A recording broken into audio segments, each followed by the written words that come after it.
नाज़रीन, इस वक्त जज अबू अल हसनात पहुँच चुके हैं अडयाला जेल में इमरान खान की समाअत के लिए। जज अबू अल हसनात जो इस वक्त अडयाला जेल में पहुँच चुके हैं, गाड़ी आप उनकी इस वक्त देख सकते हैं।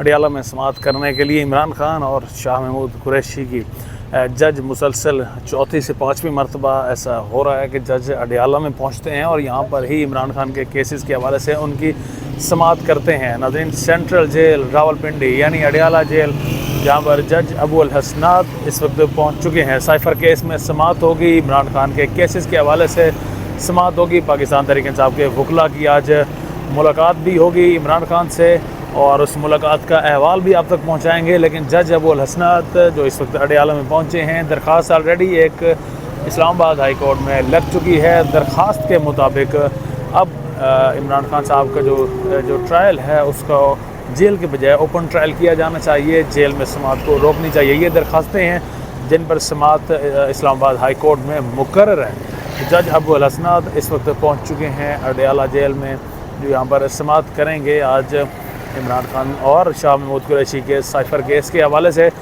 वकला की अगर आपको दिखाएं तो वकला यहाँ पर अडयाला में नाज़रीन पहुँचना शुरू हो चुके हैं। पाकिस्तान तहरीक इंसाफ के वकला पहुँचना शुरू हो चुके हैं अडयाला के बाहर और समाअत चंद ही लम्हों में यहाँ पर स्टार्ट होने वाली है। 10:30 बजे का वक्त दिया गया था, 10:30 तकरीबन बज चुके हैं, तो समाअत चंद ही लम्हों में स्टार्ट हो जाएगी और इमरान खान साहब को आज रिलीफ मिलता है। इस हवाले से भी आपको अपडेट करेंगे। जबकि गवाहान के हवाले से कहा गया है कि 3 गवाहान के बयान कलमबंद होना है, तो गवाहान के आज बयान कलमबंद होंगे।